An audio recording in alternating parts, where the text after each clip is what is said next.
Bon dia a tothom. Moltes gràcies per assistir a aquest acte. Per presentar l'acte, primer, tenim una taula d'inauguració de l'acte. Els taloners de la conferència que tenim després. Llavors, primer obrirà l'acte el senyor Gerard Vives, que és el director general de la representació del govern de la Generalitat a l'exterior i de la Unió Europea. Moltes gràcies, Gerard, per acceptar la invitació i per posar una miqueta en context la importància de la conferència d'avui. Gràcies. Molt bé.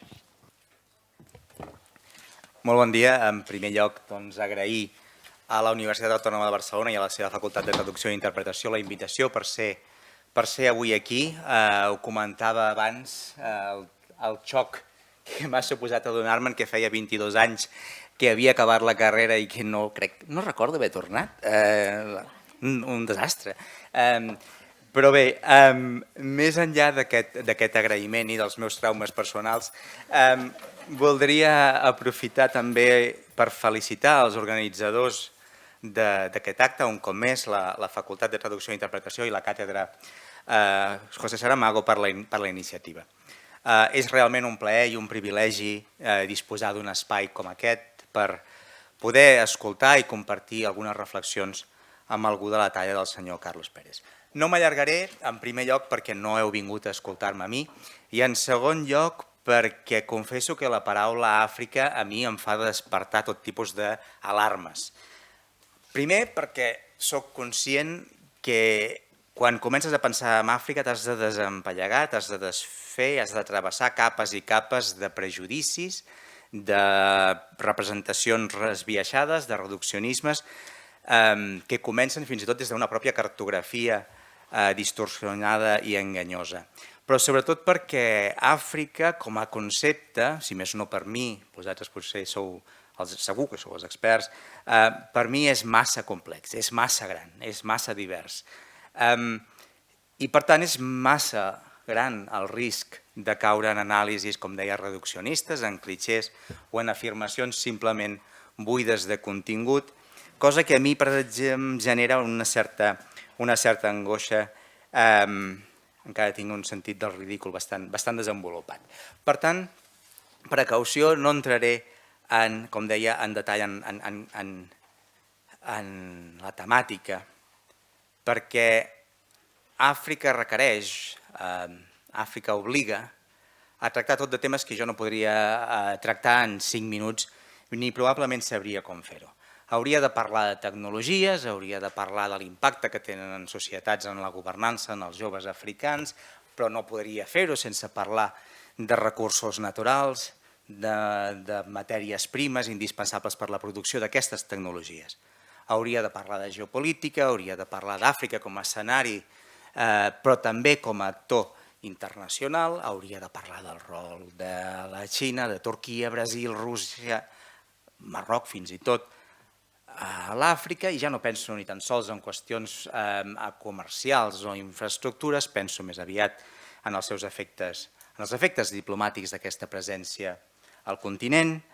M'hauria de referir a Europa i a uns Estats Units que semblen, si més no, quedar progressivament difuminats en aquest escenari.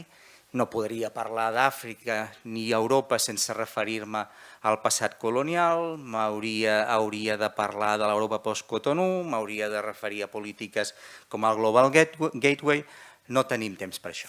Hauria de parlar d'urbanització i megaciutats, també de conflictes, de seguretat, de radicalització, de terrorisme, però no des d'una perspectiva internacional, sinó sobre els efectes domèstics que això té. Hauria de parlar de demografia i per fer-ho m'hauria de referir als reptes i oportunitats d'una població eminentment jove i això com fer-ho sense parlar de fenòmens migratoris, de l'envelliment d'Europa, de les mirades miops que tenim sovint aquí des d'aquests suposats desequilibris, quan probablement sigui una complementaritat o un equilibri perfecte quan eixamples l'objectiu.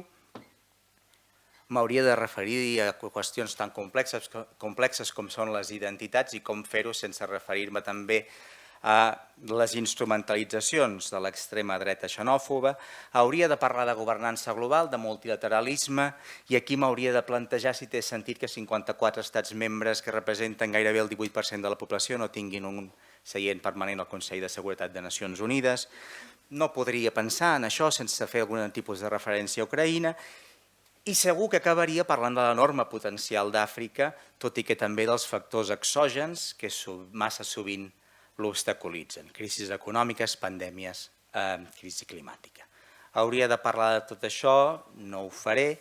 Per contra, sí que puc centrar-me breument en parlar d'Àfrica en el context de l'acció exterior de Catalunya. Si estem d'efemèrides, jo us comentava que fa 22 anys que vaig acabar la carrera, justament ahir celebrava, és una paraula potser massa forta. Ahir feia 8 anys que vaig entrar a treballar per l'acció exterior de la Generalitat. 8 anys és una sèrie històrica bastant cutre, però és la meva sèrie històrica i em serveix pel que vull compartir. Al març del 2015, quan jo vaig entrar a la Generalitat, el govern disposava de 7 delegacions del govern a l'exterior, 6 de les quals eren a Europa, una als Estats Units. Cap representació a l'Àfrica, si bé és cert que des d'un punt de vista comercial, l'agència Acció, l'agència de projecció de comerç i captació d'inversions, ja disposava de 3 oficines. Una al Marroc, la més antiga, oberta l'any 89, una a Sud-àfrica, oberta el 95, i una a Ghana el 2014. 0 delegacions polítiques i institucionals, 3 comercials. Els meus primers 5 anys a la Generalitat, Àfrica va ser la gran absent.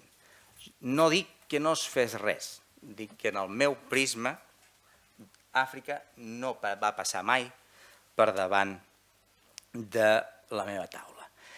I tot va canviar el 2020. El 2020 és l'any en què el govern es dota per primera vegada d'un Pla Àfrica que parteix d'una voluntat de treure les relacions, les interaccions de Catalunya amb el continent africà del prisma excessivament o exclusivament centrat en la cooperació al desenvolupament, i un pla, una estratègia que parteix també de la premissa que el rol de Catalunya no pot ser altre que el de contribuir a la posada en marxa de solucions africanes als problemes africans i en aquest sentit adopta l'Agenda 2063 de la Unió Africana com a full de ruta. Des de llavors és patent la intensificació de les actuacions destinades a consolidar i ampliar les relacions de tot tipus entre Catalunya i Àfrica. Si agafo només el primer any de vida d'aquest pla, el 2020-2021, i tinguem present a més el context difícil de pandèmia d'aquell moment, ja ens dona alguna pista. El govern va destinar més de 750.000 euros a fer front a reptes globals a l'Àfrica, a través majoritàriament d'aportacions a organismes multilaterals. Exemples, però no només són això, exemples, són els 150.000 euros aportats a la Convenció de Nacions Unides per combatre la desertificació en suport de la iniciativa maliana de la Gran Muralla Verda, els 290.000 euros atorgats a COVAX, 200.000 a un projecte regional d'ONU Dones al Camerún per la protecció i l'empoderament de dones i nenes afectades per Boko Haram. També des de llavors ha proliferat els acords bilaterals per compartir bones pràctiques en temes de mutu interès, així com l'assistència tècnica en aquells aspectes en què Catalunya pot aportar alguna cosa. Un cop més, només el primer any, 2020, es signa un memoràndum d'entesa amb l'Aliança Panafricana Smart Africa per promoure la cooperació en els camps de l'economia digital, els drets humans i digitals i l'apoderament de les dones.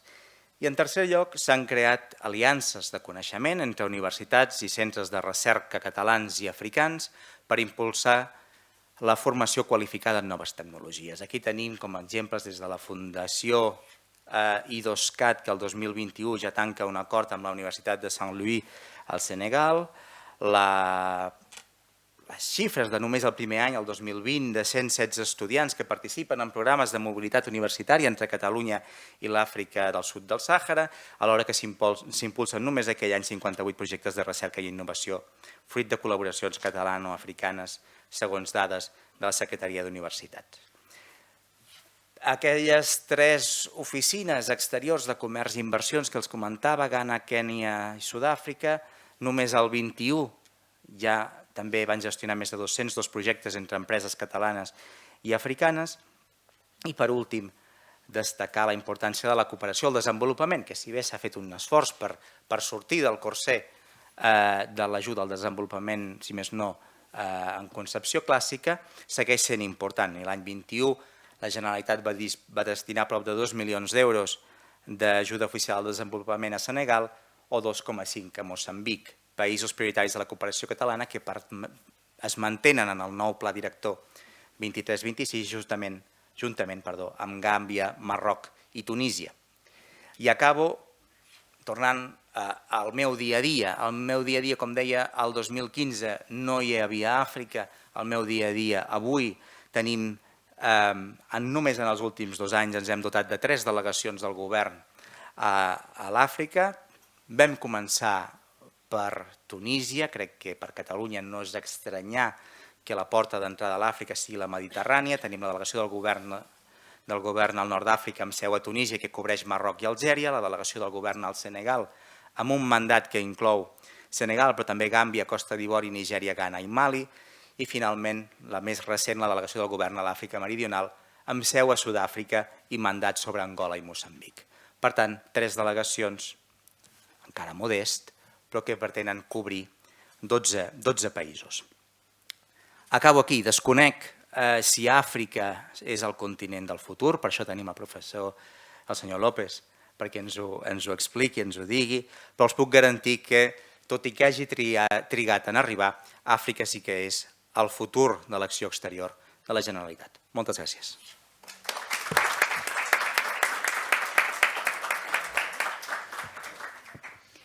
Moltíssimes gràcies. Ara passaré la paraula a la Laura Santamaria. És la comissionada de Política Lingüística de la Universitat Autònoma de Barcelona i ve en representació del rector, que no ha pogut assistir a l'acte d'avui, però també tenia molt interès a assistir-hi. Llavors, Laura, moltíssimes gràcies per venir en el seu nom i endavant. Moltes gràcies a vosaltres i, de fet, vull començar així donant les gràcies a la Càtedra Saramago i a la Facultat de Traducció i, evidentment, per donar-nos el goig de tenir avui una conferència que segur que serà molt enriquidora en molts aspectes. I és veritat que he de dir que tant el rector com el vicerrector d'Internacionals li hauria agradat molt poder ser avui aquí. El vicerrector és fora, és en un viatge, però fa poques setmanes era precisament a l'Àfrica i dintre de tots aquests projectes que acabem de sentir que tenim en marxa. Jo sí que seré molt breu. I el que vull dir és que me n'alegro molt que obrim aquesta porta cap a l'Àfrica a través d'una conferència com la que avui ens farà el Carlos López. A mi em sembla que, vosaltres ja sabeu que jo soc d'estudis interculturals i per tant aquesta comunicació intercultural és l'única que ens ha de poder portar a la igualtat. És una de les coses, un dels elements que crec que són importants quan ensenyem llengua i quan ensenyem traducció, és a dir, no a llegir els altres a partir dels prejudicis que teníem anteriorment, sinó amb la mentalitat oberta, amb aquesta porta oberta a conèixer i a saber més d'aquelles cultures, d'aquelles llengües, d'aquelles literatures que ens són distants. És veritat que tot el que és l'activitat de traducció està també lligada a l'activitat de la traducció en un sentit postcolonial, per mantenir l'estatus quo una vegada, diguéssim, almenys formalment, els exèrcits han marxat de l'Àfrica. Però és veritat que al mateix temps, amb traducció, i això també va per tots els alumnes de traducció, parlem de la traducció cultural i tenim tota una bona colla de teòrics sobre aquest tema. I aquesta seria, diria jo, la manera que ens hem de relacionar o que hem d'aprendre a relacionar-nos amb els altres que són lluny i amb els altres que són a prop, perquè tenim moltes diferències i hem de ser capaços de veure les diferències que tenim també dins de la societat. I aquesta comunicació intercultural, aquesta traducció que ens converteix en mediadors, ens obliga a fer les coses ben fetes, encara que potser abans no s'havien fet ben fetes. Està a les nostres mans prendre decisions. I per tant, la primera cosa que hem de fer és escoltar, i per això és tan important que tinguem avui una conferència com la que tenim. Moltes gràcies.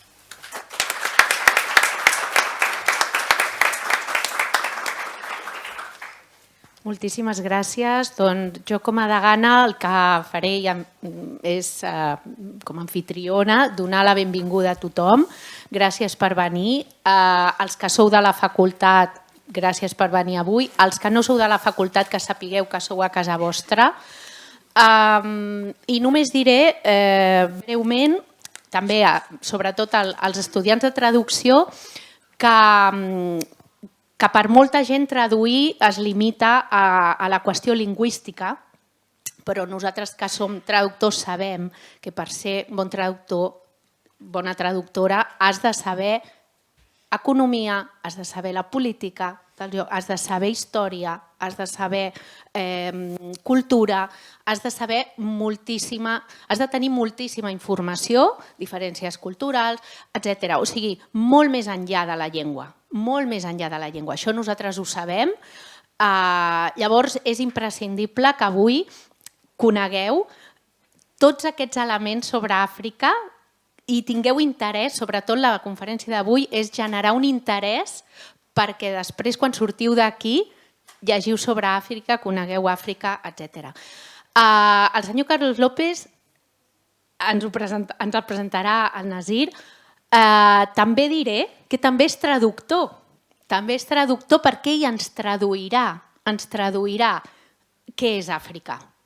Què és Àfrica? Ens farà aquesta traducció de les nostres prejudicis, idees preconcebudes, idees simplificades que puguem tenir en el nostre cervell, ens ho traduirà amb què és Àfrica realment o com hem de veure Àfrica d'una altra manera, etc. O sigui que moltíssimes gràcies per acceptar la invitació de venir aquí i ara nosaltres baixarem de la taula, pujarà el senyor Carlos López amb el moderador de l'acte, el director de la càtedra Saramago, Nasir, Ahmed Khan, i tenim moltíssimes ganes de sentir aquesta conferència. Moltíssimes gràcies.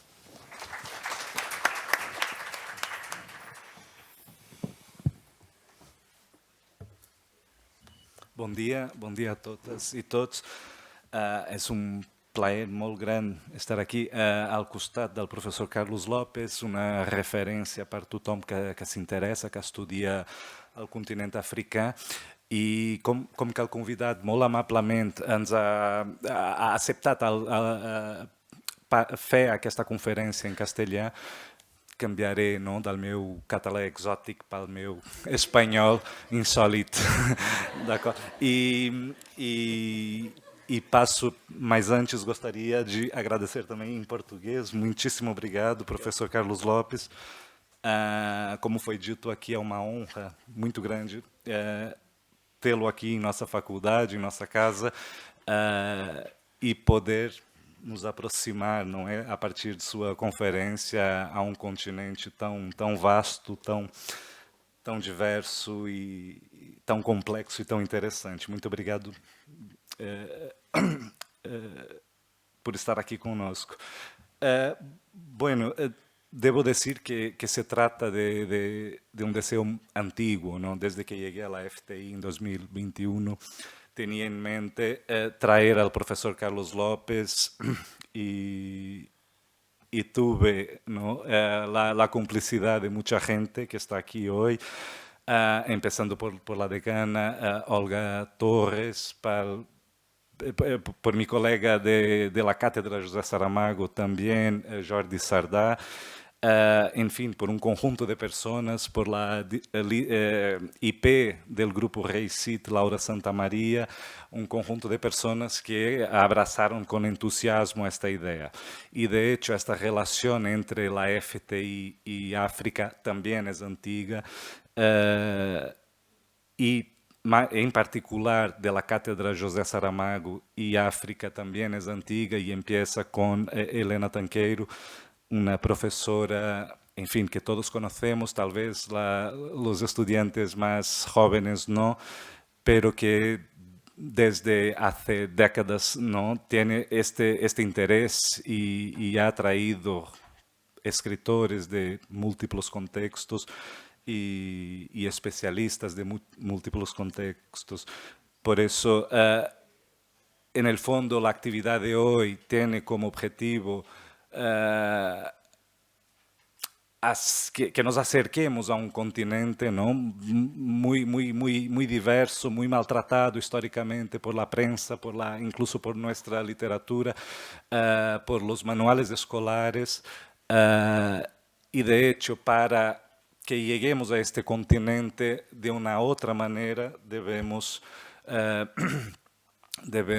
escuchar a las mejores voces. Me acuerdo que en 2017 vivía yo en Río de Janeiro y supe de una conferencia del profesor Carlos López, una conferencia que daría él en São Paulo, organizada por el Centro de Estudios Africanos de la USP.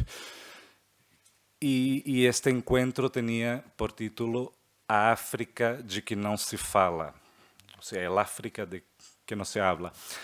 Y me parecía un título muy adecuado, que sintetizaba con eficacia el percurso, la trayectoria, el pensamiento y la actuación del profesor Carlos López. De hecho, el profesor Carlos López es uno de estos narradores del África de que no se habla. Y más, es uno de los pocos a quien se escucha en este momento.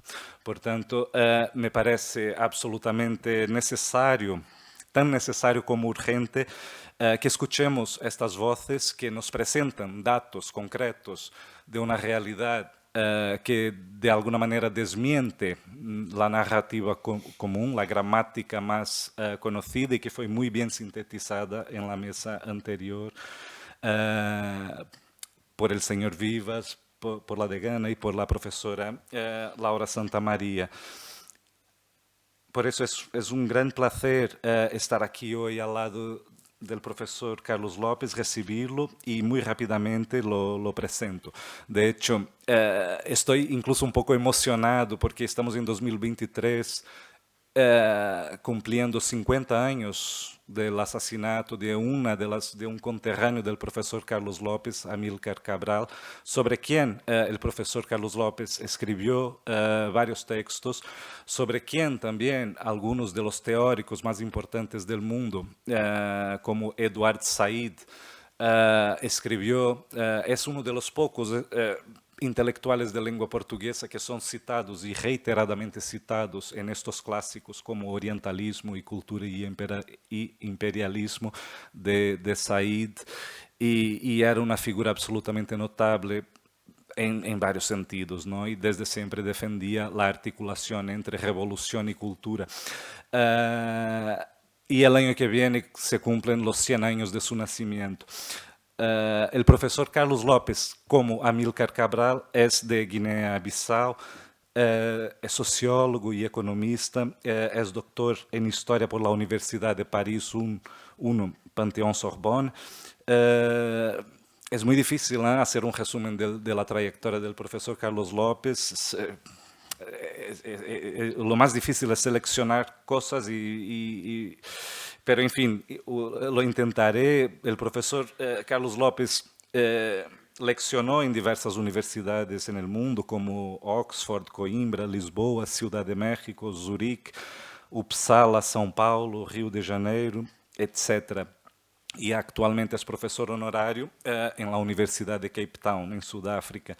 Es profesor también visitante en Sciences Po, en París, y es miembro asociado, miembro fundador de diversas instituciones en el Reino Unido.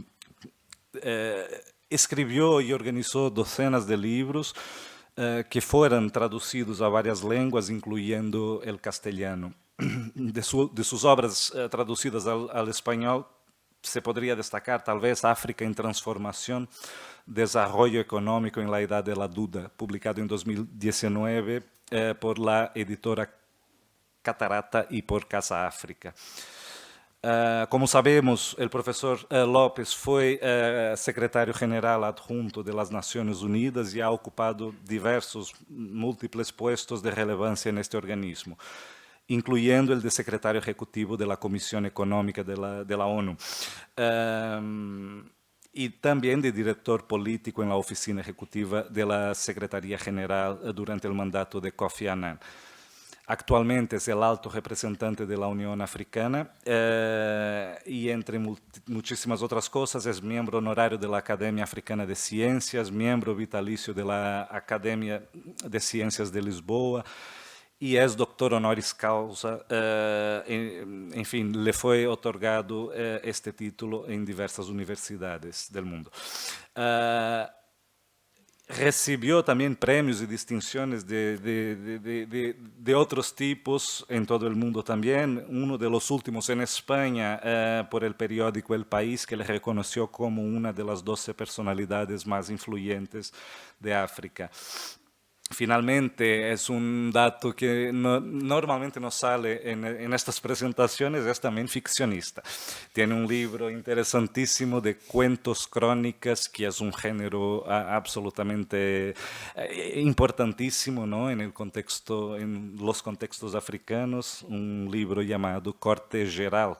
Corte General sería la traducción. Y no sé si hago una inconfidencia, alguien me ha dicho que hay incluso una novela prometida desde hace algún tiempo. En fin, ambos, ¿no? Temática e invitado se mezclan, como suele pasar con los grandes protagonistas de la historia reciente de África. Y no nos olvidemos nunca, ¿no? Cuando estamos ante un agente, un actor de la historia africana, estamos también ante alguien que no es solo un actor, es un personaje también. Es un privilegio tener un personaje de esta historia, una persona que transitó por diversos espacios del campo intelectual, del campo científico, del campo político, y siempre con la misma elegância e generosidade. Muito obrigado uma vez mais, Carlos Lopes, e muito bem-vindo.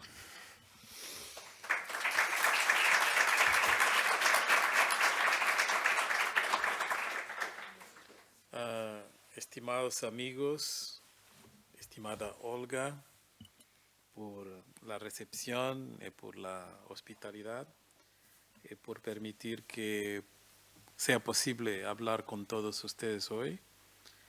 Gerard, gracias por el análisis perfecto que ha hecho sobre los retos de África y todo lo que tenemos que decidir conjuntamente para mejorar un poco las narrativas sobre el continente. Y Laura, gracias también por tus palabras y por permitir que la universidad se alargue un poco más en términos de reflexión al continente. Es un placer estar aquí con todos vosotros en esta universidad bajo el auspicio de la cátedra José Saramago, que tanto ha hecho por difundir nuevas ideas sobre las geografías menos conocidas en Cataluña. Y mi más sincero agradecimiento a Nasir, profesor Nasir, por su excelente acogida y apoyo. No quiero comentar todo lo que ha dicho sobre mi biografía, una gran generosidad que es conocida de su personalidad. Le agradezco mucho de encuadrar esta charla en un ambiente tan simpático y con una acogida tan fuerte emocionalmente. Gracias, Nasir.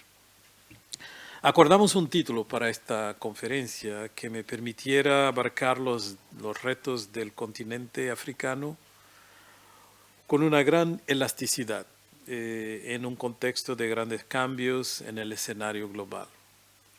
Estos días nos invaden noticias que nos hablan de guerra en Europa, bancos en quiebra, huelgas por los sistemas de seguridad social y malestar político poblado por nuevas formas de contestación.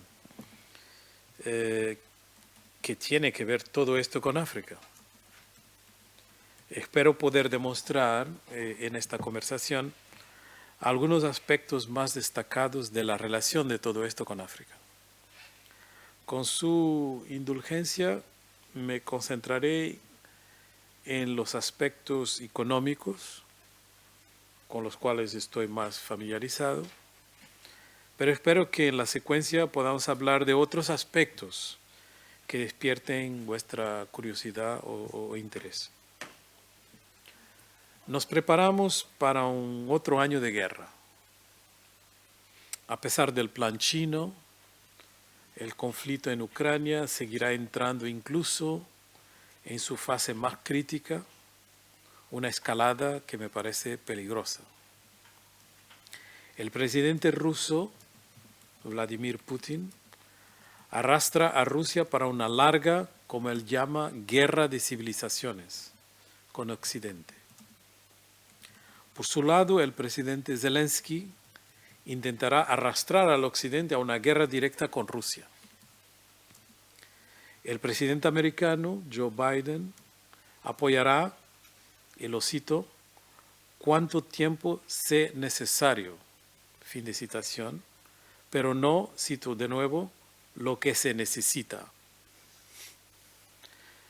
Eso hace toda la diferencia. Esta ambigüedad cínica ante una guerra que Occidente no quiere pelear, pero quiere ganar, prolongará la tragedia ucraniana hasta el agotamiento y todos estamos esperando para ver quién cae primero. La prolongación de la guerra hace que el entorno estratégico de las empresas sea cada vez más difícil. Hay que tener en cuenta los escenarios extremos, pero plausibles. El reloj nunca ha estado más cerca de la medianoche, una expresión que ustedes conocen, una metáfora para los científicos también. En conferencia de Múnich sobre la seguridad, que ha sido hecha hace un par de semanas, la paz no estaba en la agenda. En el aniversario de la invasión rusa, el tema de la conferencia fue cómo ayudar a Ucrania a ganar la guerra. Biden fue a Kiev, a abrazar a Zelensky en una foto para observar y luego recordar. Su visita a Kiev refuerza la narrativa que Putin en Moscú, la narrativa de Putin en Moscú. Rusia en Ucrania está en guerra contra Estados Unidos, Occidente y la OTAN.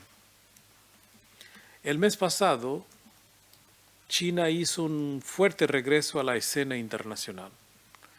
El periplo de su principal diplomático señaló su interés en preservar la relación con Europa y al mismo tiempo explorar las tensiones internas de los europeos.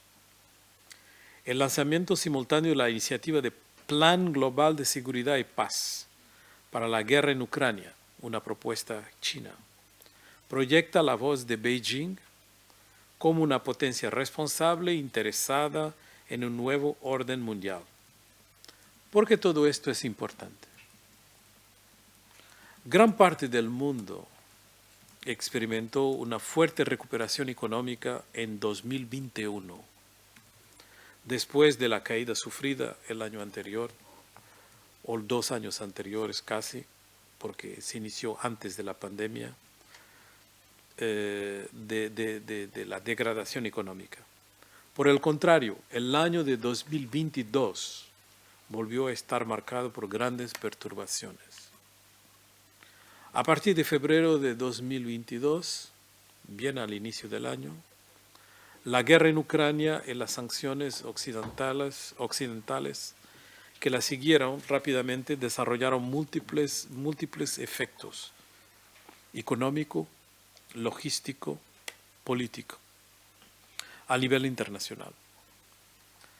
Se trata en particular de una rápida y vigorosa subida del precio del petróleo y del gas, el fuerte aumento del coste de otros materiales esenciales, productos agrícolas, fertilizantes, etc., las dificultades para el abastecimiento de estos productos en determinados países y la necesidad de reconstruir muchos circuitos comerciales.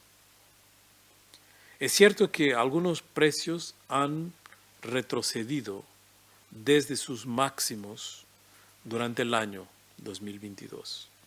Sin embargo, la continuación de esta guerra a lo largo de 2022 y las reacciones adoptadas por ambos lados amenazaron muchos países con una crisis energética a fines del año y también requirieron ajustes a menudo difíciles para transformar profunda y duraderamente la estructura, los fluxos y los costos de la mezcla energética. La generalización sectorial y geográfica de este deslizamiento de precios ha llevado la inflación a niveles que no se veían desde hace mucho tiempo. La magnitud y la ausencia de visibilidad sobre la duración de este fenómeno llevó a los principales bancos centrales a abandonar paulatinamente su política de tipos de interés bajos y de apoyo a la liquidez bancaria, provocando un segundo trauma económico. La combinación de esta irresistible subida de precios y el deseo prioritario de los bancos centrales de los países más poderosos de recuperarla ha oscurecido las perspectivas de crecimiento económico a corto plazo. Los mercados bursátiles fueron los primeros en sufrir este movimiento, tanto para la renta fija como consecuencia directa de la subida de los tipos de interés, como para la renta variable como consecuencia de las crecientes incertidumbres sobre el futuro y el agotamiento de la financiación a un coste insignificante, 0% casi, o menos, en particular para los sectores de las nuevas tecnologías. Como podemos seguir en las noticias estos días, una de las consecuencias es que los bancos comerciales están a nuevo amenazados por los ratios y algunos de ellos se están quebrando. Las previsiones de evolución del PIB, Producto Interior Bruto, para el último año a nivel mundial se han rebajado, llegando incluso en ocasiones a ser negativas. Entonces, África se ha visto atrapada en los diversos movimientos de este periodo errático. Positivamente para los países que exportan petróleo y otros productos básicos a precios en aumento. Negativamente para los demás, más numerosos, que sufren el aumento de sus precios de importación, el impacto frecuente de una fuerte dependencia de los productos rusos o ucranianos y la extensión de la inflación en la mayoría de los sectores, sin hablar de la depreciación de sus monedas. Las subvenciones públicas para determinados productos o actividades han variado en función de los medios financieros de los estados y de su capacidad para movilizar fondos específicos de donantes internacionales. Pero los donantes internacionales están mucho más preocupados con Ucrania. La zona CFA, que es una zona monetaria con una moneda propia, a menudo protegida de fuertes aumentos de precios porque tiene una relación directa con el euro, se vieron esta vez penalizados por la importante caída del valor relativo del euro. Realmente estamos en un momento decisivo. La crisis de 2008-2009 puso de manifiesto las dificultades de la gobernanza económica mundial para hacer frente a las innovaciones de inversión de capital debido a la debilidad de los órganos reguladores. Todos nos acordamos de esto, 2008-2009, la respuesta del Banco de Pagos Internacionales, que es el Banco Central de los bancos centrales, a través de su denominada normativa Basilea III, porque el banco se ubica en Basilea, Suiza, estuvo dirigida a los bancos centrales para identificar innovaciones financieras inaceptables y abordar los riesgos que enfrenta el sistema bancario internacional. En una palabra, intentar determinar con la especulación. Basilea III tuvo grandes impactos negativos no deseados para África, ya que estableció salvaguardias que eran muy difíciles de cumplir para los bancos internacionales en relación con sus operaciones africanas.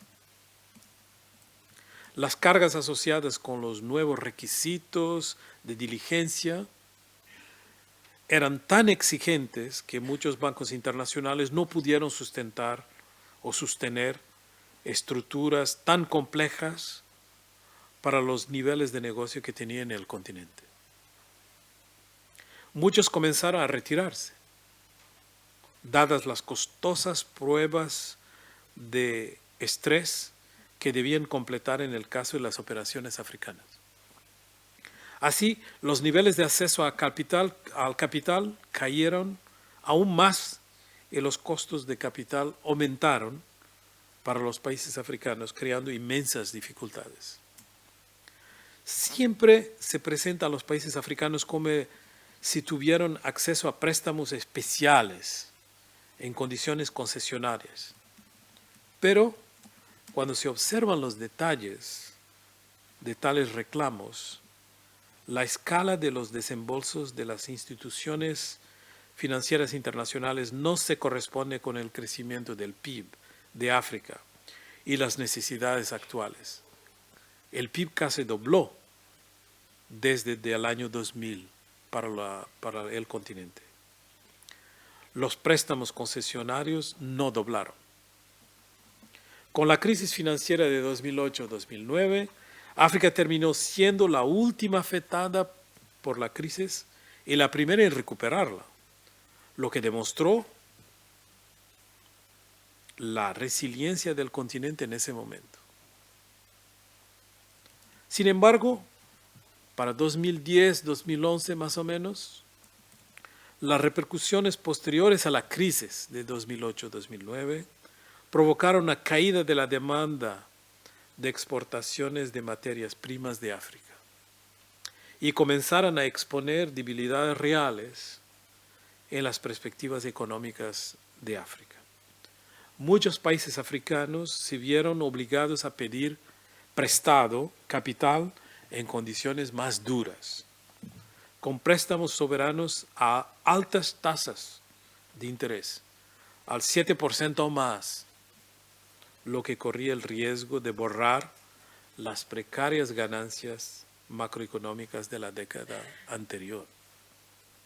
Cuando llegó la pandemia, su margen de maniobra e espacio fiscal se estiró al límite. Existe una narrativa común que proclama que los países africanos recibieron mucha ayuda durante la crisis del COVID, con un espíritu de solidaridad, pero en realidad los africanos tienen menos que nadie. Cuando el FMI aprobó el apoyo de COVID de aproximadamente 1 trillón, solo se programaron alrededor de 23.000 millones para África. Incluso esto no se desembolsó todavía. Durante la pandemia, a los países africanos les fue bien en términos de introducir nuevas formas de protección social, pero tuvieron que recortar otras partidas del presupuesto. La inversión sufrió significativamente y hubo una desaceleración en las economías. África no sufrió tanto como las otras regiones del mundo desde el punto de vista médico, y aunque el crecimiento económico se revirtió, la mayoría escapó de una recesión que es notable en otras regiones. Con esta segunda gran crisis, dieron pruebas de resiliencia a una vez más y sin gran ayuda externa. Pero luego vino la invasión rusa de Ucrania. Fue una crisis de más. No se puede ser resistente todo el tiempo. La guerra ha sido particularmente difícil, no tanto por las dimensiones inflacionarias, sino por las dificultades para acceder a los alimentos y financiación. Durante la pandemia hubo interrupciones en la cadena de suministro a gran escala, que se han acentuado aún más por este conflicto. El hecho de que África esté al final de las cadenas logísticas de suministro significa que el costo de los productos básicos para los africanos tiene tanto que ver con la logística de la cadena de suministro como con el costo de los bienes mismos. El costo de los contenedores de envío se ha disparado, multiplicándose por 8, 10, a veces 15 veces. En cuanto a la comida, cuando todo el mundo la quiere, vamos al mismo problema que durante la pandemia. Entonces África estaba al final de la cola para las vacunas y ahora África debe pagar mucho más para acceder a los alimentos. Así que esta crisis en particular ha afectado a África más que las dos crisis anteriores. Esta crisis ha mostrado los límites de la resiliencia de África. Antes podíamos navegar más o menos, pero ahora podemos ver la vulnerabilidad de África dentro del sistema de comercio global. También hay grandes tensiones entre la seguridad energética y el acceso a la energía en África, ya que no tenemos suficiente y necesitamos de más energía. Sin embargo, otras partes del mundo tienen la seguridad energética como su principal preocupación. Si le da prioridad a la seguridad energética, busca en su vecindario suministros adicionales. Europa ha sido la más afectada por el conflicto de Ucrania, por lo que han estado buscando gas de África. Esta demanda desplaza entonces las prioridades energéticas en África, que son prioridades de acceso a la seguridad, el centrarse en las necesidades internas y reemplazarlas con exportaciones. Una vez más estamos persiguiendo otra ola de dependencia de los productos básicos, con África exportando gas, hidrógeno verde en el futuro y minerales estratégicos, como lo decía Gerard, para permitir que otros prosperen en lugar de utilizar estos recursos para transformar la economía del continente. Corremos el riesgo de hundirnos aún más en la trampa colonial de la dependencia de los productos básicos, como resultado de esta última crisis. En este contexto global bastante hostil, todos los actores han movilizado sus medios de respuesta, a veces ayudados por el destino. La temida escasez de energía se evitó así en Europa, con la ayuda de un invierno especialmente templado. La necesidad ha obligado a muchas empresas a adaptar con éxito sus procesos productivos para el ahorro energético, mejoras en la productividad, avances en las transformaciones respetuosas con el medio ambiente, etc. El auge de las energías renovables ha alcanzado récords inesperados, mientras se han puesto en marcha nuevos circuitos de suministro de gas. Los hogares de todo el mundo demostraron su sentido de la responsabilidad y su capacidad para proteger el poder adquisitivo, como a menudo el periodo estuvo marcado por un cambio en los hábitos de consumo, pero también por un aumento sustancial en los ahorros de protección, alentados por las subidas de tipo de interés. En Europa, especialmente en Francia, los gobiernos han abierto en gran medida el flujo de subvenciones destinadas a reducir el impacto de la explosión de determinados costos o costes, en particular de la energía. En Estados Unidos, el gobierno federal inició en agosto del año pasado un amplio programa de apoyo a las empresas, la Ley de Reducción de la Inflación, que en realidad es una ley de política industrial, para apoyar a sectores esenciales para el presente y para el futuro, como dicen, vehículos eléctricos, medicamentos, etc. Esta combatividad total se ha llevado a cabo muchas veces ignorando pragmáticamente dogmas económicos y políticos hasta ahora ultradominantes. Para grandes males, remedios hasta ahora impensables, se dice. Todo esto al contrario de las políticas recomendadas a los africanos, introduciendo nuevas formas hostiles de proteccionismo comercial. Así, la gran preocupación de la lucha contra el calentamiento global se ha acomodado, incluso en Europa, a la reactivación de las minas de carbón en las centrales eléctricas. Los estados europeos refractarios al gas de esquisito se han visto obligados a comprárselos a los Estados Unidos y a los países africanos. La oposición de la Comisión Europea a las subvenciones de los Estados miembros a sus empresas nacionales se ha atenuado, mientras que las limitaciones recomendadas sobre los déficits presupuestarios y la deuda externa se han mantenido apenas audibles desde COVID-19. Una vez más, estas son reglas que van contra el corriente del rodaballo a los africanos, mostrando un nivel de ajuste que puede considerarse pragmático, pero percibido en mi parte del mundo como cínico. Observamos en África una ambivalencia de esperanzas y preocupaciones.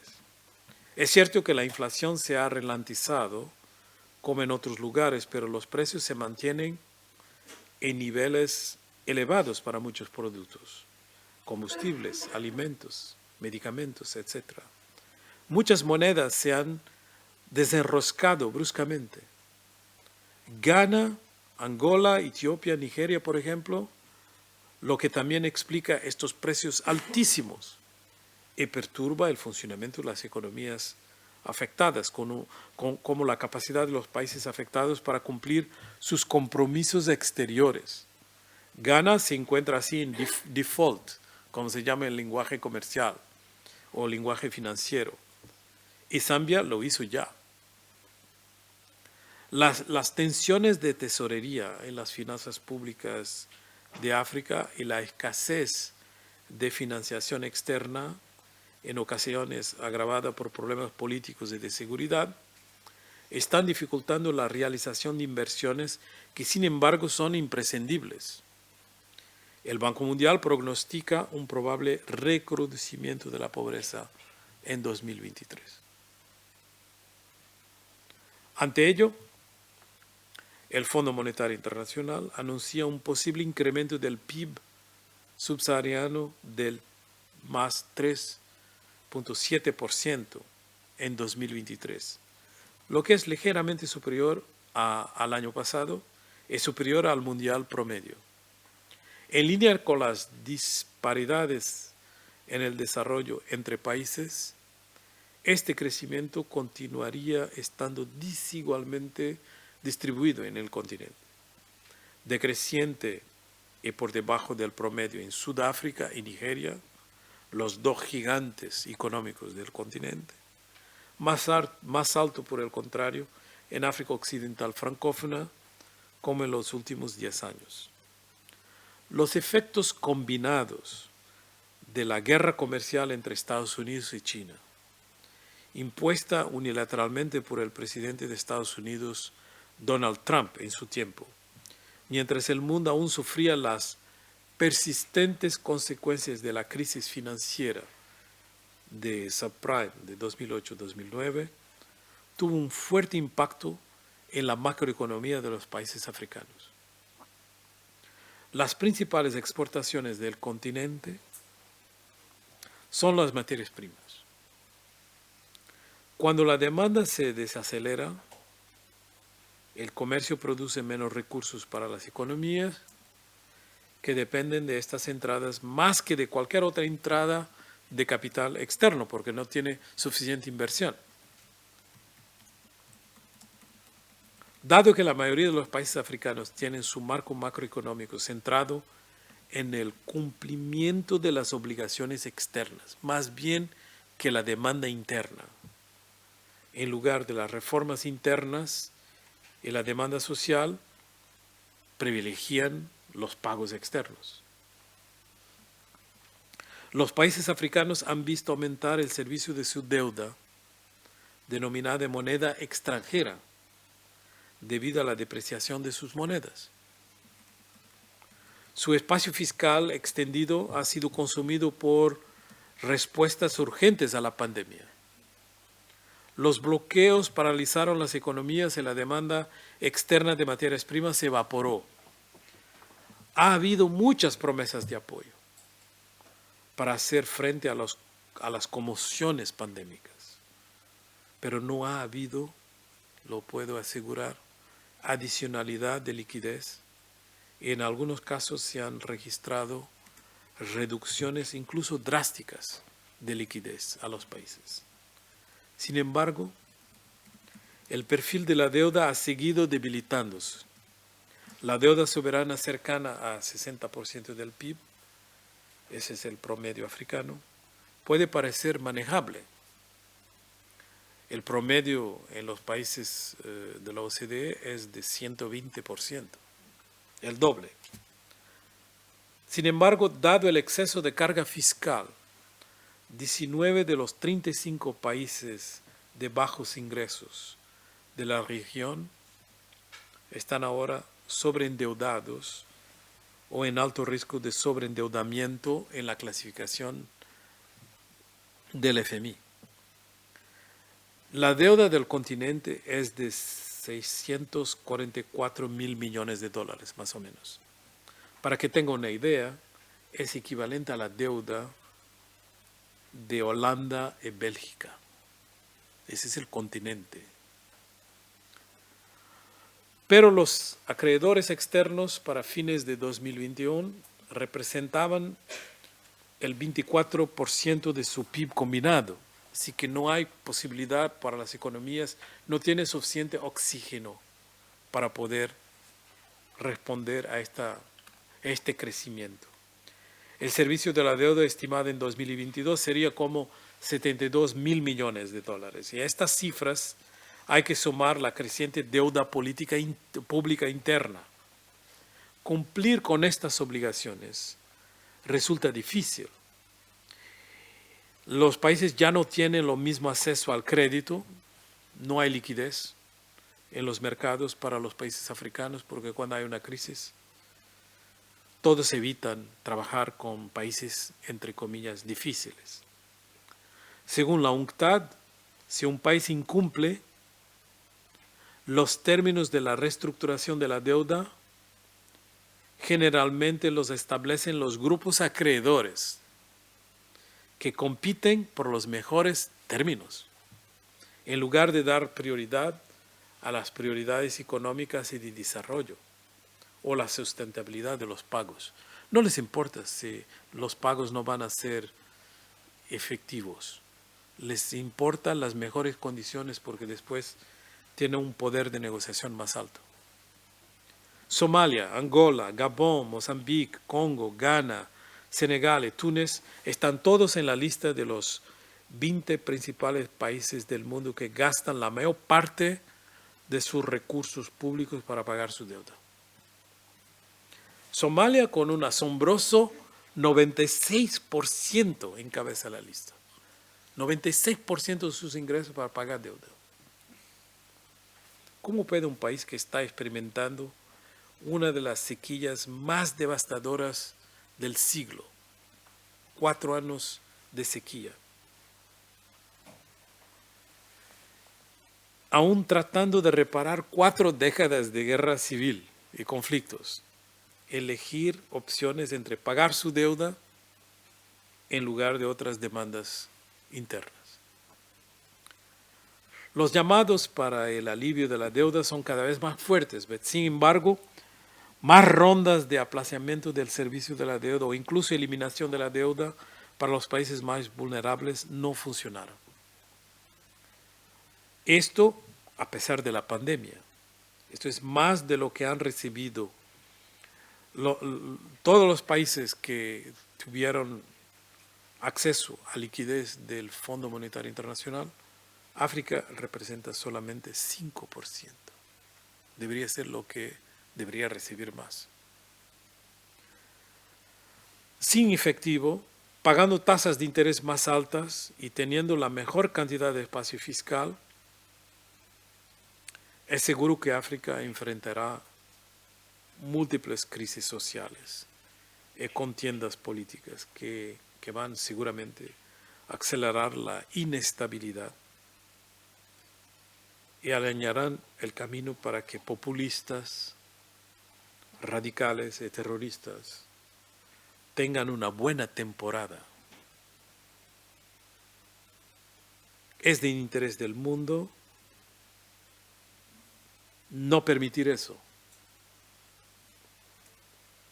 Porque se pasa así, es algo que podemos conversar. Gracias.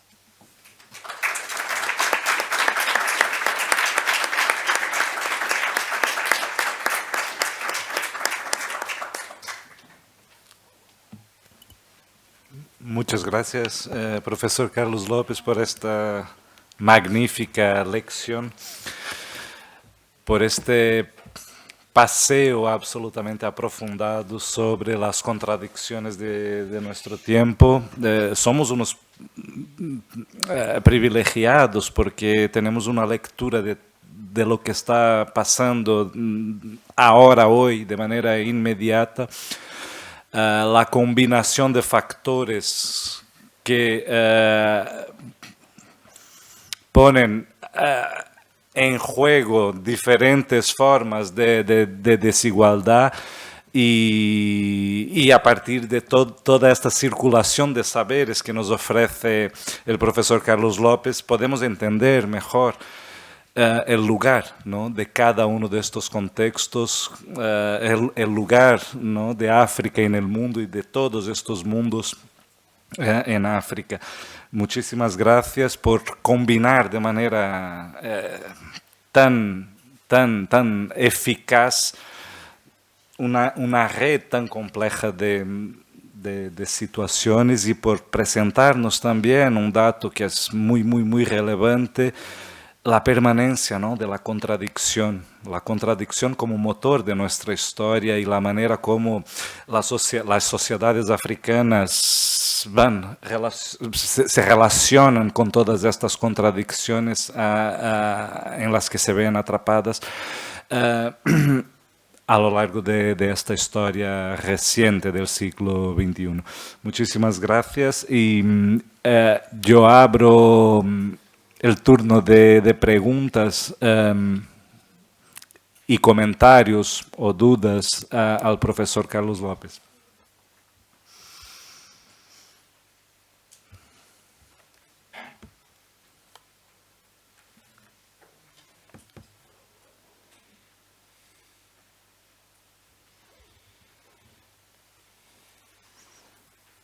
Sí.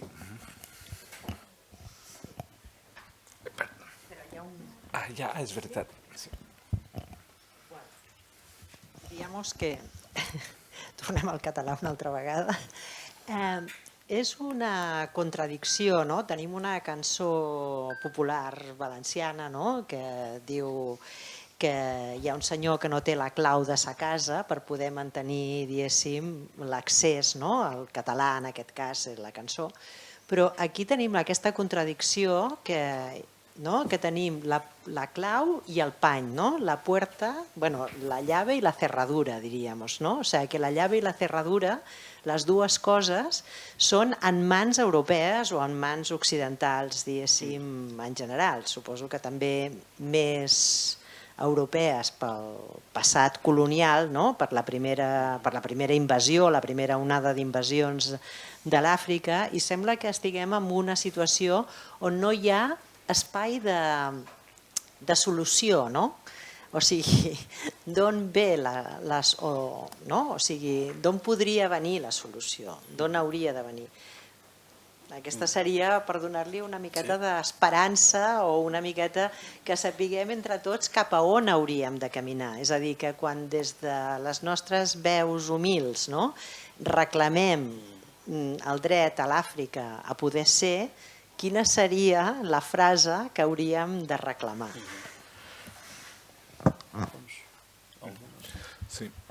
Sí, vamos a reunir algunos comentarios, algunas preguntas.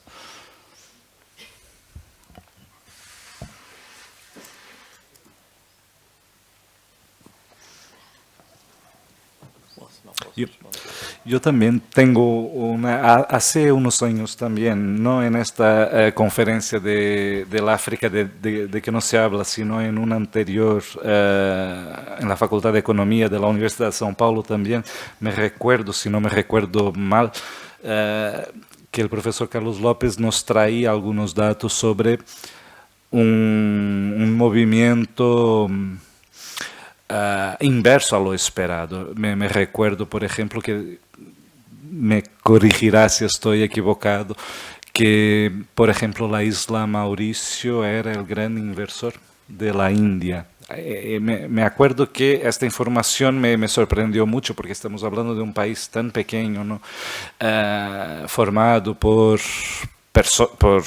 comunidades de origen india incluso, que es un subcontinente a la vez, ¿no? Y estos datos, este dato me llamó mucho la atención, y de otros ejemplos no africanos que hacían este movimiento hacia otros contextos y continentes. Con todo lo que está pasando ahora, esta sería una pregunta que tengo. ¿Cómo está el tema, ¿no?, de la inversión africana hacia hacia otros contextos, o de algunos contextos africanos hacia otros continentes y países? Sería esta. Simona. Sí, hola. Jo soy Simona Schravets, professora aquí a la facultat, però havia sigut coordinat el PEN internacional, el Comitè de Drets Lingüístics i Traducció a nivell global, i la pregunta que li voldria fer és quina és la relació a Àfrica amb les llengües que a vegades diuen naturals, llengües africanes, és a dir, no les llengües imperials, que ja sabem que són molt influents, i si això té alguna relació amb una lectura més positiva de l'Àfrica, és a dir, si la riquesa lingüística d'Àfrica cultural també pot ser una resposta cap a un futur millor per al continent.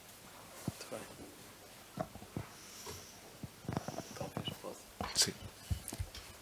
Bueno, son tres preguntas que me permiten, como yo esperaba, poder alargar un poco la discusión y no limitarla solamente a los aspectos económicos.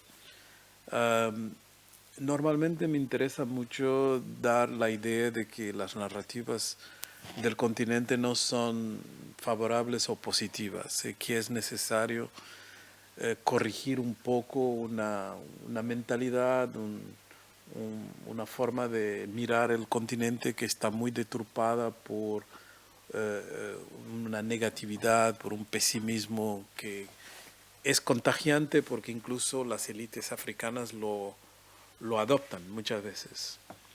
Y normalmente llamo a ese fenómeno de una narrativa que es deformada del síndrome de Mercator. porque la proyección del planisferio de Mercator es una proyección que nosotros sabemos no corresponde a la masa territorial de los continentes.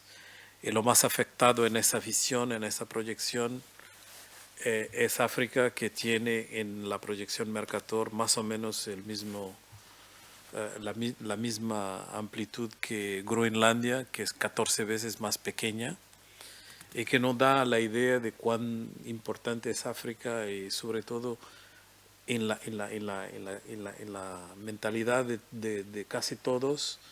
Es imposible de imaginar que Estados Unidos, toda Europa occidental, India, Japón, China, una parte de la Asia del Sudeste pueden ser equivalentes en términos de masa territorial que África.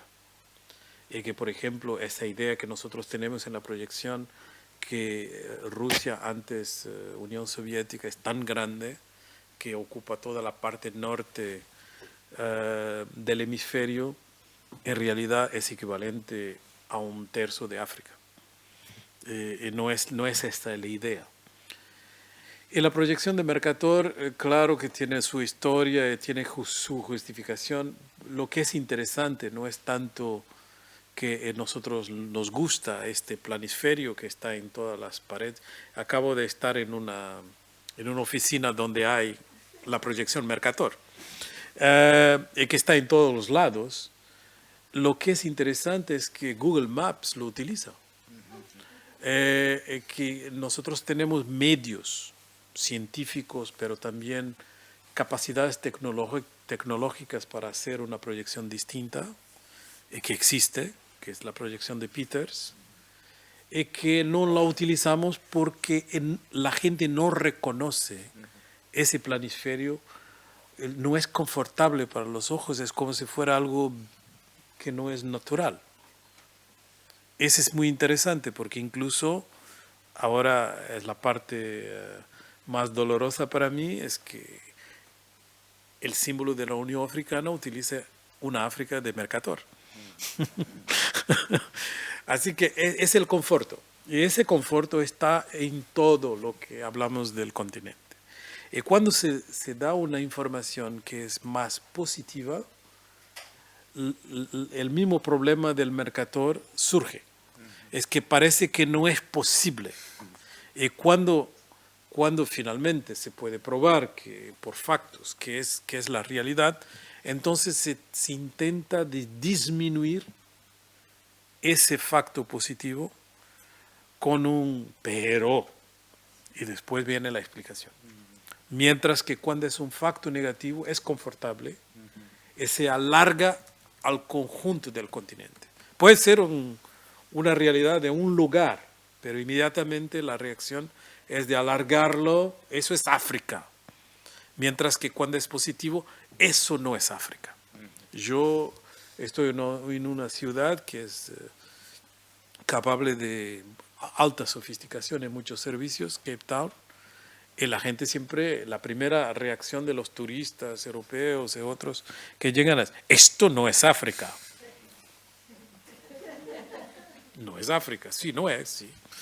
Y lo mismo se pasa con informaciones como la que mencionaba Nasir, que el primer inversor de India, hasta 2 años, hasta la pandemia, era Mauritius, ahora es número 3, pero no es, que es un país que no se imagina que es la economía que se considera como un motor del crecimiento mundial en este momento, con un crecimiento de un 7%, en una región que está en gran transformación.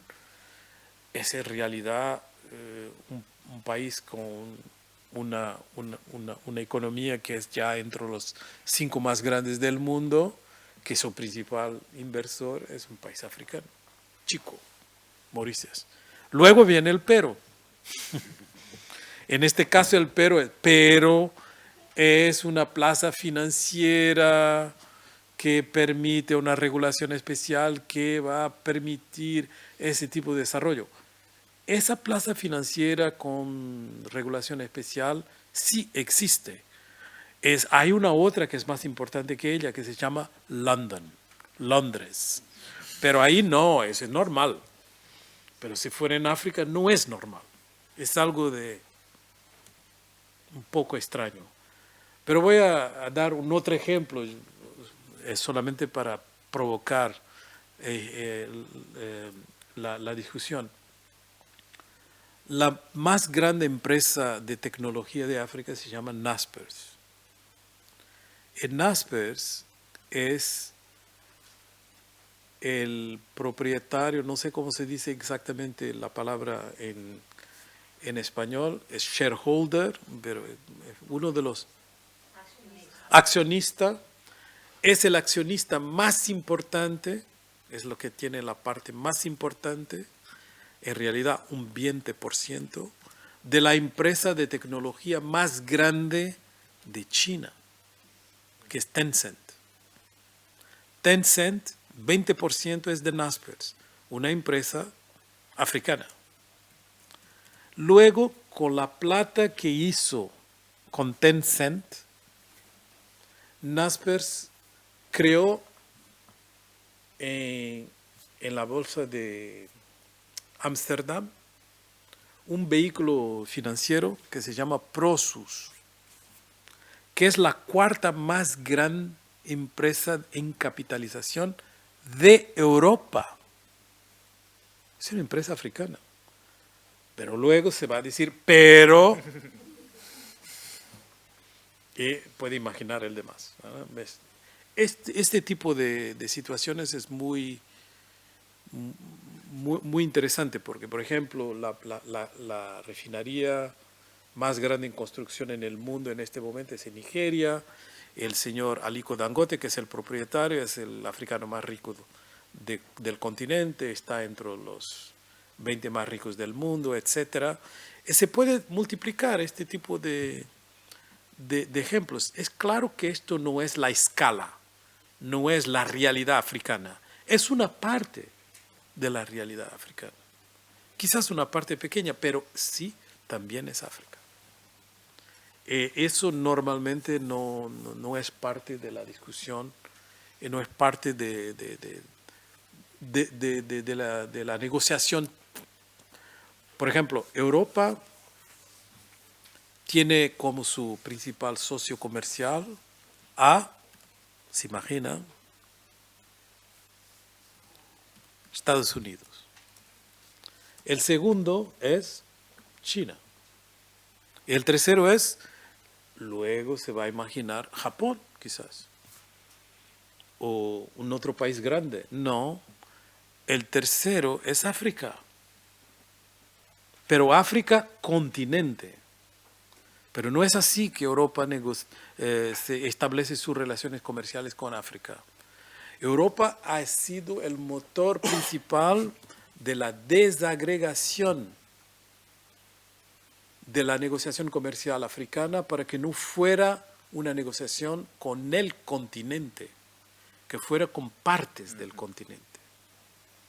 ¿Y cómo es con partes del continente?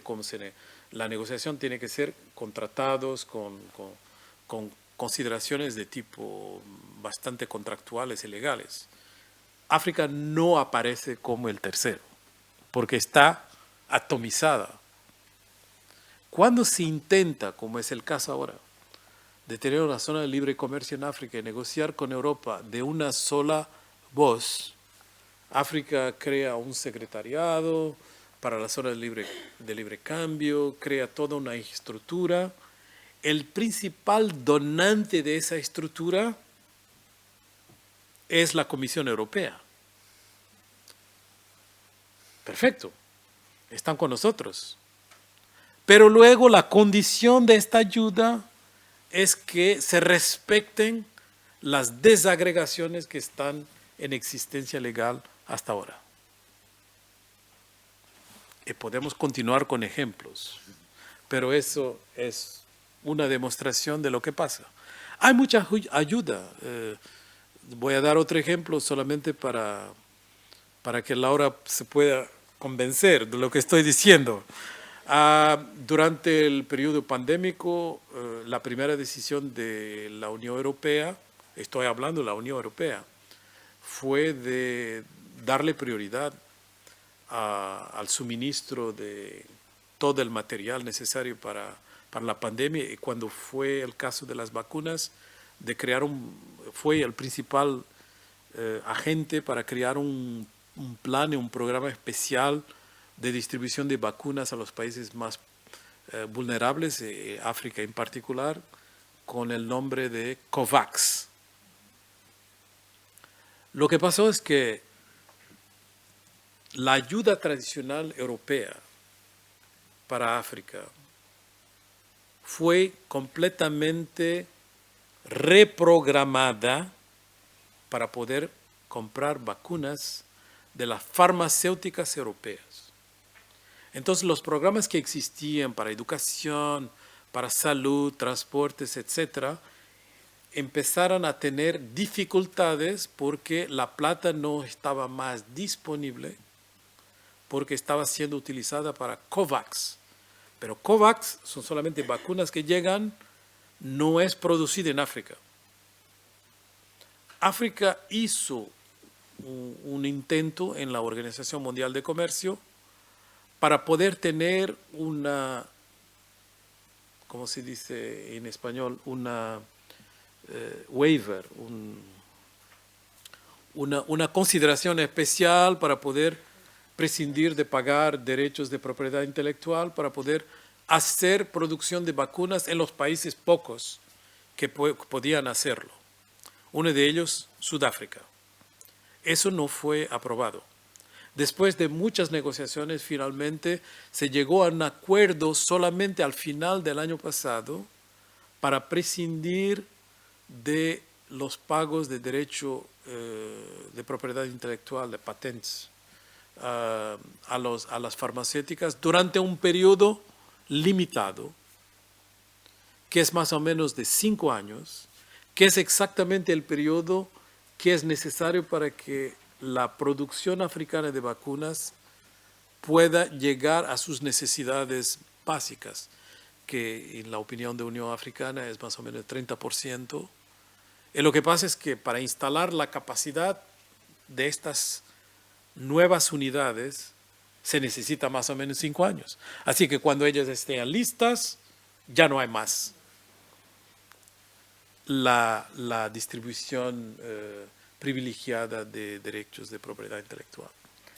Entonces, lo que pasó fue que con las vacunas, la gran asistencia de la Unión Europea en múltiples programas fue reprogramada. Y las vacunas llegaron, pero llegaron con plazos de utilización extremadamente limitados. O sea, cuando ellas ya no eran necesarias en los países, se decía, bueno, ahora podemos pasarlas a África. Y lo que pasó en realidad es que la gran mayoría de los países africanos no aceptaron el programa COVAX, porque era como una provocación. Lo que pasa es que los países recibían las vacunas con 3 meses de validad, y bueno, no podían distribuirlas, utilizarlas en ese periodo, y luego eran acusados de ser incompetentes, ¿no? De no poder suministrar la cadena. Y algunos países lo aceptaron, lo hicieron muy bien, pero una otra parte no pudo. Entonces tenemos muchos ejemplos de buena voluntad, pero flaca capacidad de escuchar. Buena voluntad no es suficiente. Cuando hay socios, se tiene que escuchar la otra parte, aún no sea muy agradable. Lo que pasa es que los países africanos con ese tipo de relación tiene normalmente con Europa una posición mucho más emocional y con los demás mucho más racional. Su relación con China, con Estados Unidos u otro, es una relación muy comercial pura, un poco más directa. Con los europeos es muy emocional. Y les cuesta mucho más no se entender y hablan de una forma distinta. Eso debería ser un privilegio y una oportunidad. pero no está siendo utilizada de esa forma. Y por eso hablé bastante de la guerra en Ucrania, no es porque me guste hablar de eso, sino que las consecuencias para África son muy grandes. Mucho más que lo imaginado. Y entonces hace falta hablar de ese tipo de consecuencias que no se habla tanto, ¿no? Por ejemplo, toda la ayuda europea a África, programada por la Unión Europea, es alrededor de un 9 a 10 mil millones de dólares al año. Y después con las ayudas bilaterales y otras, etcétera, se llega casi al doble, 20 mil millones de dólares. El banco que acaba de tener problemas en Suiza, Credit Suisse, tuvo que recurrir a un préstamo especial ayer de 53 mil millones de dólares. Eso es solamente para dar una idea de lo que estamos hablando, ¿no? El banco que tuvo problemas en California, CBV, tuvo que pedir un préstamo de 150 mil millones de dólares. Así que los 20 mil millones de dólares tienen que ser observados en una perspectiva que no es normalmente lo que se hace. Porque lo que a los países africanos les gustaría no es tanto que aumente la ayuda al desarrollo, sino que tienen acceso a la financiación que todos los demás tienen, pero los africanos son penalizados. No que no tienen completamente acceso. Tienen acceso, pero tienen acceso a 7%. Alemania va a prestar a 0%. ¿Quién necesita más? ¿Quién va a tener más problemas de pago? ¿Los que prestan a 0 o los que prestan a 7? Y si los 7 tienen más dificultades fiscales, más dificultades de acceso a la financiación recurrente, ¿cómo se llama? Eso va a crear problemas. La financiación recurrente es el problema principal de Ghana en este momento. Hasta la pandemia era considerado por el FMI como el país modelo. Crecimiento 8% al año. 8% al año. Problemas de gestión macroeconómica perfecto. Todas las misiones del FMI excelente. Su moneda cayó durante la pandemia y para pagar sus servicios de deuda tiene que prestar recurrente, como todos hacen, pero no hay préstamos para ganar. De repente, en un año, se cerraron todas las posibilidades de préstamos para Ghana. ¿Por qué? Porque, bueno, no le gusta mucho el cuadro macroeconómico, porque la moneda cayó, quizás va a tener problemas de fiscalidad, como su moneda tiene que ser traducida en dólares para pagar préstamos, va a tener necesidad de más dólares, de más moneda local, luego va a tener problemas de controlar los impactos en su economía doméstica, etcétera, etcétera. Las agencias de notación consideran que es riesgo muy grande y no hay más financiación. Eso para los africanos es mucho más grave que el problema de la ayuda al desarrollo. Es no tener lo mismo tratamiento de las instituciones financieras internacionales que los demás. Porque durante la pandemia hubo necesidad de hacer algo excepcional. El FMI por primera vez en su historia decidió por $1 trillón para combatir la pandemia. Como les dice, los africanos recibieron 5% de eso. En realidad deberían ser los que, por su vulnerabilidad, recibirían más. Pero no son esas las reglas del juego. Entonces es necesario mirar las reglas de juego. No me olvidé de la otra pregunta que es sobre las lenguas. Me gustó mucho los comentarios que hizo Laura y Olga sobre traducciones también, culturas, también la cuestión de la diversidad y la creatividad que viene con eso, ¿no? Y me parece que la población africana es tan joven que no hay cómo no encontrar formas de expresión novedosas, porque es muy joven. Eso viene con juventud, esa creatividad, esa energía. Y lo vamos a conocer cada vez más en muchas áreas. Y yo creo que se está dando el reconocimiento cada vez más grande a la creatividad africana, también a la creatividad de India y de otros países, en materia de música, en materia de moda, en materia de todo lo que es creatividad. Eso tiene mucho que ver con también una valorización de las lenguas nacionales. La música africana tiene una característica que es muy peculiar. Las élites se exprimen mucho en las lenguas que Simón habló de imperiales, pero no la música. La música se exprime en lenguas nacionales o lenguas indígenas de los lugares. Así que es muy interesante ese fenómeno. Gracias.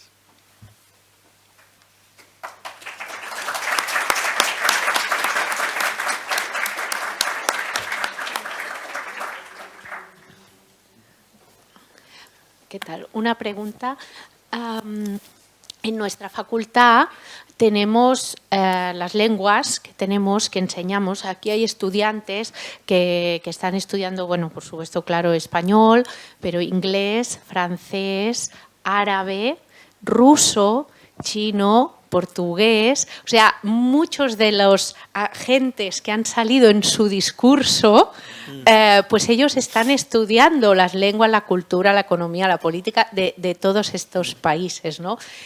Yo creo que ha sido muy interesante ver cómo lo que ellos están estudiando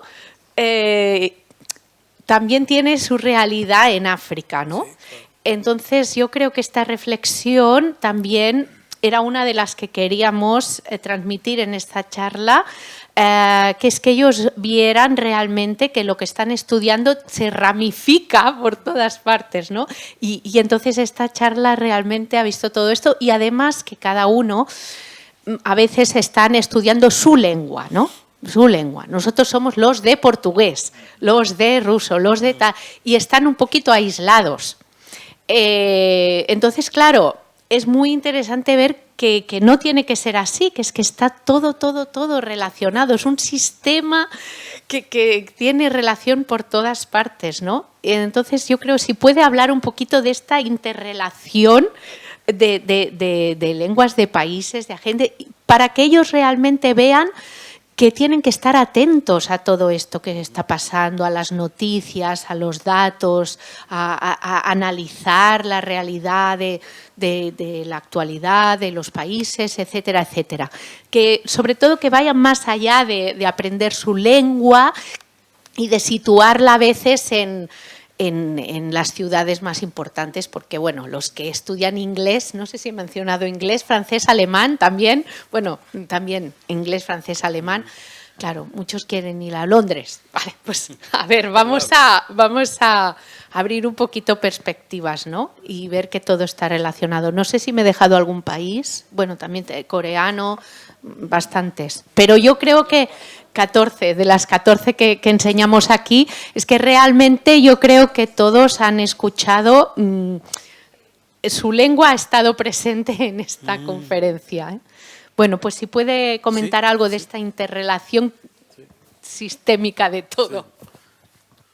Quizás una forma de hacerlo, Olga, es de hablar un poco de la espectacular transformación demográfica que estamos viviendo, que se va a acelerar, porque nosotros estamos en un periodo donde la fertilidad está en reducción en casi todos los países del mundo, ya pasaron lo que los demógrafos llaman de transición demográfica, cuando se atinge el pico de la fertilidad y se empieza a bajar. Mientras que algunas pocas regiones están todavía en ascensión en términos de fertilidad. Ese es el caso de África y de una parte de India. Entonces lo que me interesa normalmente es, analizando la mega tendencia demográfica, de tentar de interpretar lo que pasa en el mundo en este momento de ese ángulo. Por ejemplo, se imaginen que Rusia tiene la mayoría de su población que no es rusa, ¿no? Que es de otras etnicidades que rusa, que hablan otras lenguas, que el ruso es la lengua vehicular, pero no es su lengua materna. Y luego tiene una parte de los ruso-hablantes que no viven en Rusia, sino en los países limítrofes, y que tiene una de las fertilidades más bajas del planeta, lo que significa que vamos a tener menos rusos cada año y vamos a llegar al final del siglo con una reducción de casi 20% de rusos.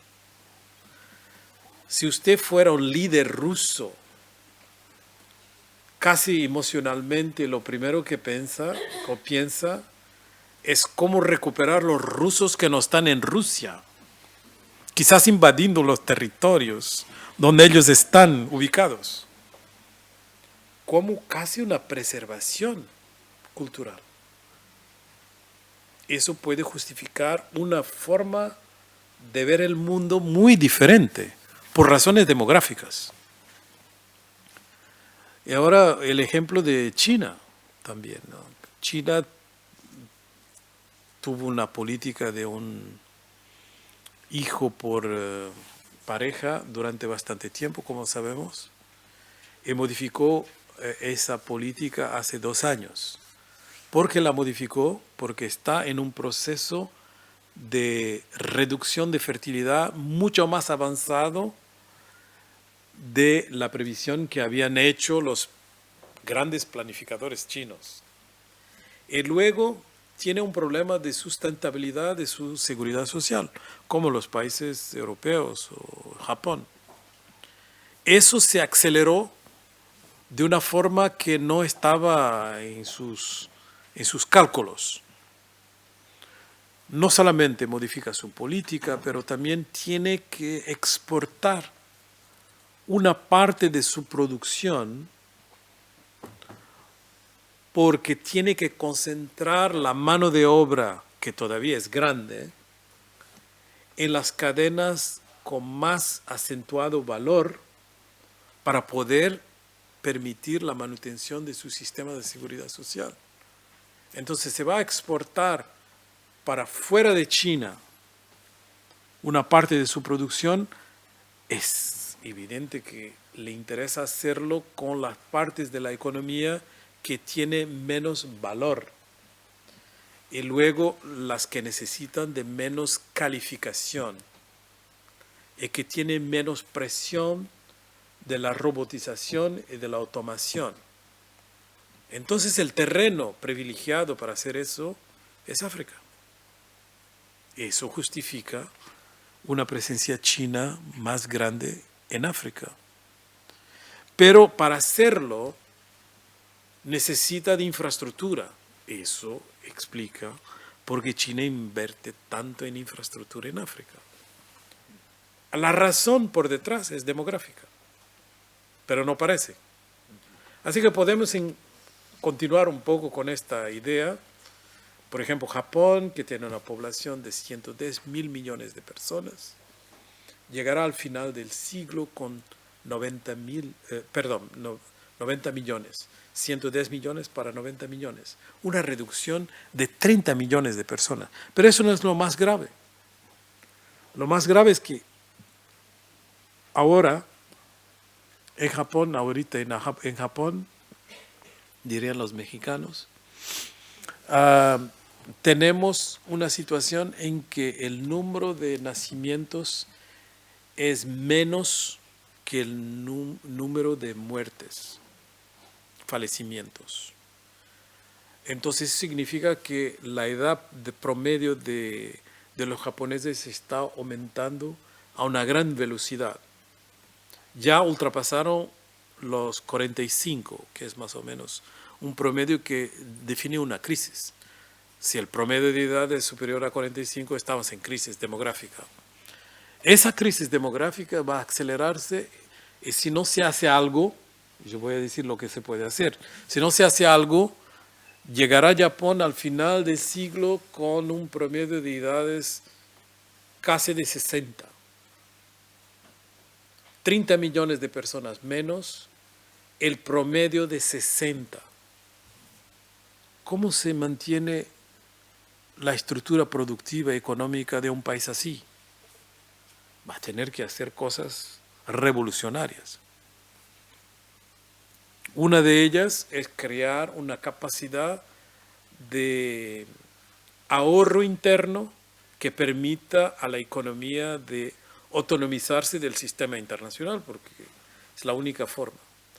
Y para eso tiene que apostar muchísimo en la creación de un valor que está cada vez más asociado a lo que no es necesario producir, y eso es propiedad intelectual. Entonces tiene que crear un ecosistema que le permita estar presente en geografías que protegen su propiedad intelectual. Y una de ellas, por ejemplo, en este caso es Taiwán, puede ser otras, con microchips, donde 80% de la producción mundial es de Taiwán, pero las inversiones son japonesas. Eso permite mantener su sistema de seguridad social. Así que tenemos en la demografía una demostración de esta relación, que es prueba que el mundo no está aislado. No se puede hablar solamente de una cultura sin tener en consideración las consecuencias en dominios que no nos parecen los más cercanos, como la demografía. Pero yo creo que esa es un poco la preocupación, Olga, que estaba formulando.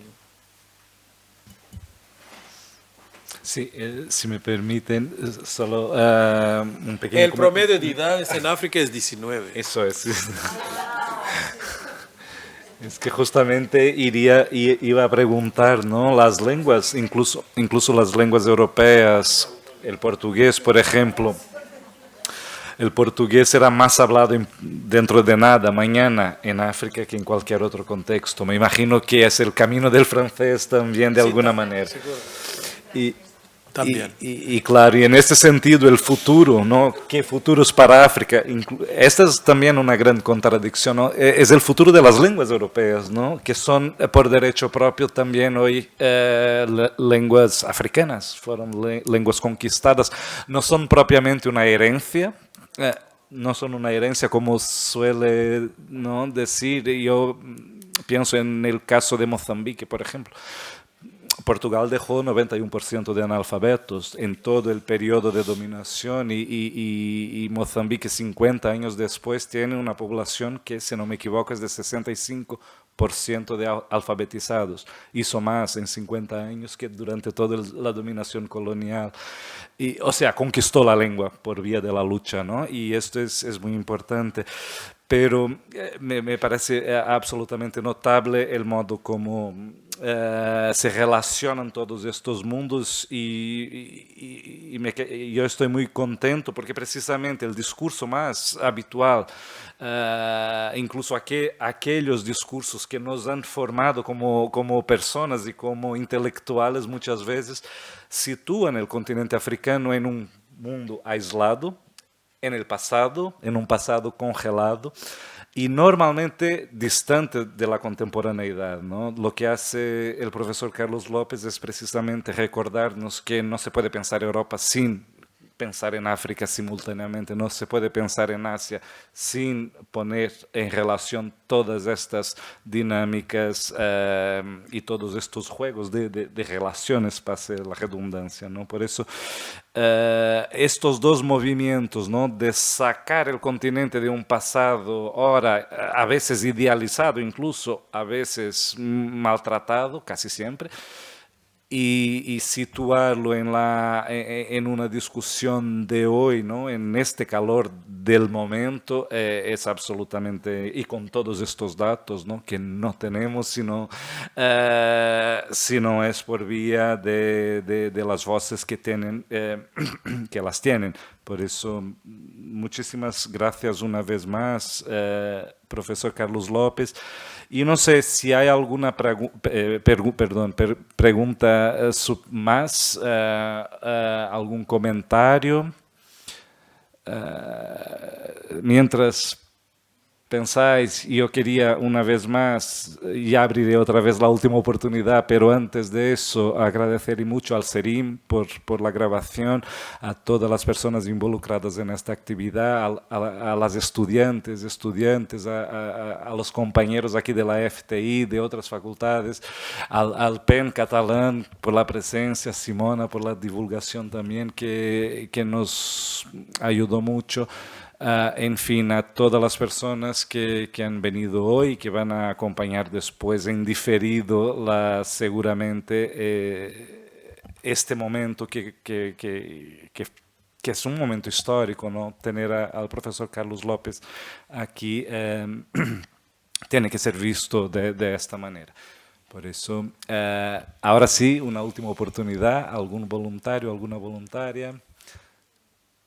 No, sino, una vez más, muito obrigado, professor, e esta casa estará sempre aberta e seremos sempre uns privilegiados em poder recebê-los. Muitas graças.